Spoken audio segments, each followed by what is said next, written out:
একটু দেখেন তাদের নিচু মন মানসিকতার একটু পরিচয় দেখেন। এর মুর্শিদাবাদের বহরমপুরের দুর্গা উৎসব আয়োজনের ছবি এটি।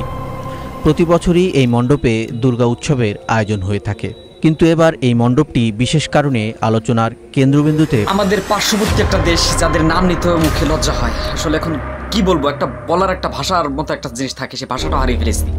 বাংলাদেশের স্বনামধন্য প্রফেসর মোহাম্মদ ইউনূস তার অবয়ব বা তার আকৃতি দিয়ে কিন্তু তাদের যে অসুর আছে, মানে দেবী দুর্গার নামে তো পূজাটা হয়ে থাকে, অসুর মানে তাদের ওই নেগেটিভ, মানে তাদের একটা এন্ট্রি, একটা চরিত্র, সেখানে প্রফেসর মোহাম্মদ ইউনূসকে দিয়েছে। শুধু তাই নয়, এখানে দিয়েছে তারা ডোনাল্ড ট্রাম্পকে। তারা সে যে এভাবে উচ্চ করে ধরে যে ট্যাক্সের ব্যাপারটা আমাদের সমগ্র বিশ্বকে দেখিয়েছে, তাদেরকে ট্যাক্স বাড়ানো হয়েছে বলে তারা এরকম একটা প্রতিকৃতি দিয়েছে। আর দিয়েছে শাহবাজ শরীফকে পাকিস্তানের। এখন দেখুন তাদের নিয়ে আরও একটা কলুষিত অধ্যায় আপনাদের সামনে তুলে ধরবো, 3টি বিষয় তুলে ধরবো সাম্প্রতিক ঘটে যা। তারা কতটা নিচু মন মানসিকতার। মোদি দেশ থেকে পালিয়ে যায় বা মোদি শেখ হাসিনার মতো পতন ঘটে, আদতে তারা পরিবর্তন হবে কিনা সেটা আমরা আলোচনা করবো। তো চলুন আমরা আরেকটা বিষয় দেখে আসি। কোনো দেশের কেউ রাজা বা মন্ত্রী হয়, সে তো প্রজাদের উপর সেইভাবে তো নিষ্ঠুর আচরণ করতে পারে না। সে যদি করে তো সেই জন্য সে তখন তার সেটা নেগেটিভ একটা আচরণ করে। এই হচ্ছে ব্যাপার। একজন শ্রদ্ধেয় মানুষ যিনি নোবেল লরিয়েট পারসন, তাকে নিয়ে এইভাবে ডাইরেক্ট তার নামের সাথে প্রফেসর নাই, মোহাম্মদ নাই, ডক্টর নাই, জাস্ট বলে দিচ্ছে। মানে একটা ধর্মীয় অনুষ্ঠান, সেই অনুষ্ঠানেও রাজনীতিকে, প্রতিহিংসাকে মানে ফুটিয়ে তুলছে যাকে বলা হয়। এখন এটাই হচ্ছে আমাদের পার্শ্ববর্তী দেশের কীর্তিকাল, মানে কারবার। মানে এরকম একজন বাংলাদেশ সম্মানিত ব্যক্তি আছে, তারা এটাকে কোনোভাবে সহ্য করতে পারে না, তাদের কাছে সেটা ভালো লাগে না। আর ভাই ভালো লাগতো, তোরা নিজেদের নিয়ে থাক, ঠিক আছে, মানে নিজেদের সাথে তো কোনো দেশের সম্পর্ক ভালো নাই। আর তারা পুরুষিন নিয়ে একটা ঘটনা দেখে আসি সাম্প্রতিক ঢাকায়, যেটা আপনার চোখে বা হৃদয়ে রক্তক্ষরণ সৃষ্টি করবে, সেটা আপনারা একটু দেখি। ছেলে মেয়ে হয়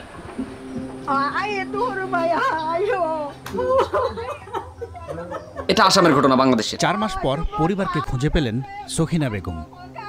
এখন তিনি আছেন বাংলাদেশের ঢাকায় মিরপুরের এক ধর্মীয় পূজার বিষয়টা বাদ দিই, ওটা আপনারা বিবেচনা করবেন। এই যে বিষয়টি দেখলেন, এটা হচ্ছে এই মহিলাকে আসাম থেকে বাংলাদেশে পুশ ইন বা পুশ ব্যাক যা কি দেখি বলা হয়, মানে পুশ ইন করা হয়েছে, ঠিক আছে। মানে উনি আসামের একজন মুসলমান, এটাই তার অপরাধ। দীর্ঘদিন যেমন তার ভাষাটাও বোঝা যায় না, সে আসামে ছিলেন, অবশেষে বাংলাদেশে 3 মাস ধরে তিনি মিরপুরের একটা জায়গায় তিনি অবস্থান করেছিলেন বা ছিলেন। এটা হচ্ছে ভারতের পুশ ইনের একটা কার্যক্রম। মানে সে দেশে যারা মুসলমান আছে, যারা সংখ্যালঘু আছে, তারা ওই দেশে নাগরিক না, তাদেরকে তারা নাগরিক মনে করে না। চিন্তা করেন। ফাইনাল আরেকটা জিনিস দেখাবো, সেটা দেখলে আপনাদের অনেক খারাপ লাগবে। তবে আরেকটা জিনিস বলি, এই হচ্ছে তাদের যে একটা মতাদর্শ, চরিত্র। পুশিন করেন, কোনো সমস্যা নেই, একজন ব্যক্তিকে পুশিন করেন। শেখ হাসিনাকে পুশিন করলে হয় না, তাকে যে কোনোভাবে ধরে দেশে দিয়ে যান, আমরা খুবই খুশি হব। সেটা করবে না, মানে এই হচ্ছে দেশের চরিত্র। তবে সেটা একটু বলি। তবে আরেকটা জিনিস বলে নেই, সাম্প্রতিক আরেকটা ঘটনা ঘটে গেছে। 28শে সেপ্টেম্বর তারিখে কিন্তু আমাদের এশিয়া কাপের ফাইনাল হয়, যেখানে ভারত পাকিস্তান পরস্পর মোকাবেলা করে। মনের মধ্যে কতটা হিংসা, কতটা প্রতিহিংসা দেখেন। এই যে নাকি কাপ, অদৃশ্য কাপ তারা নিয়েছে, তারা দৃশ্যমান যে কাপটি, এশিয়া কাপটি, সেটা তারা নেয় নাই, প্রতিহিংসা করে।